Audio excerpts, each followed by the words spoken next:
Satan's rising army. This kingdom is coming up with a whole different form of warfare. So if you're used to fighting wars just with drones and things like that, it's going to go beyond. This is why I think the movie is called Pacific Rim. I've never seen these movies. It's just the trailer that is there. But in Pacific Rim, I think these men had an outer body that was very big and bulky. They would wear an outer body called an exoskeleton. I think it's called exoskeleton. Some kind of military imagined extra body that makes the man inside it much stronger, invulnerable. He doesn't get tired because the suit is doing everything for him. Satan is coming to fight wars with that thing. Satan is coming to fight wars with new guns. I told you that the new guns, when they shoot a part of you, that whole part will turn to soup. It will turn to melted candle.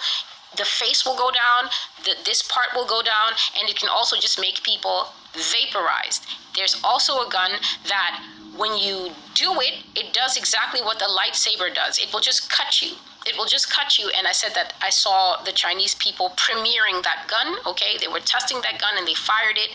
And then it just cuts the person and the whole top part just slides off the bottom part. It can just cut you in two and that part will just fall off. But it's a beam of light, okay? It's not bullets. It goes out like a beam, like a plasma ray gun. And for years, God told me not to speak about that gun. I think I only discussed that gun at the end of 2022 or last year, 2023. So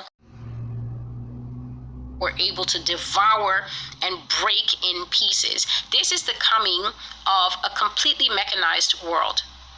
One of the ways, if you want to know how these iron teeth will devour, remember I have spoken of the fact that we are going into a new standard of medical care.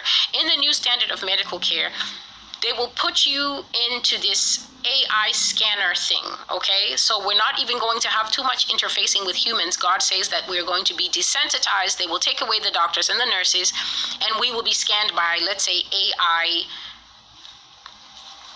circle things, whatever that might be. Let's just say there's a circle and you step into it and then the door will seal and then it will scan you from top to bottom, right?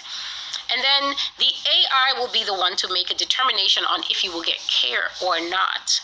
So if that is not terrifying and if that is not being devoured and broken in pieces, I said that after the thing scans you, it's going to print out this very colorful pie chart and it's going to tell you, you have 68% heart functionality, good strong lungs. Oh, and there's a very sinister reason that they will break you up into that. But 68% heart functionality, good strong lungs, that's an 89%. You know, your blood oxygen level is pretty good. It's a 90%. But then your kidney function is a 2. So automatically, you know you need dialysis. But at a 2, you actually need a transplant. You do. But then you're 71. And the AI will say, at 71, your productive years are not that many. We shall not offer care. That's what it will recommend.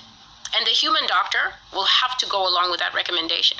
I have said that in the future, no one will take you into a room and tell you, you're going to want to sit down for this. That horrible AI voice is going to tell you that you are non-functional. That horrible AI voice is the one who's going to tell you that you are a non-viable subprime life. I'm going to link that AI.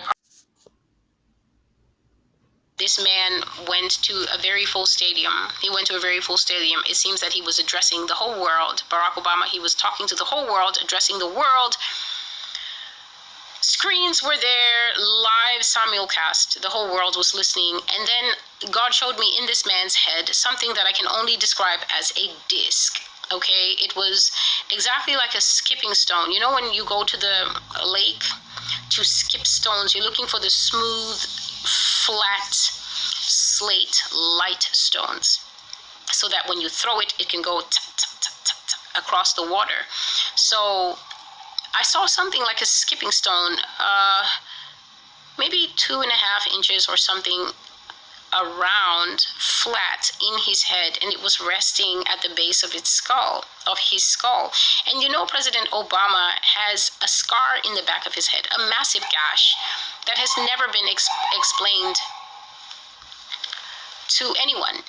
He has a very big healed scar at the back of his head that has no backstory that has ever been given to anyone. Well, God was showing me into that man's head, and I saw what looked like a skipping stone in his head implanted.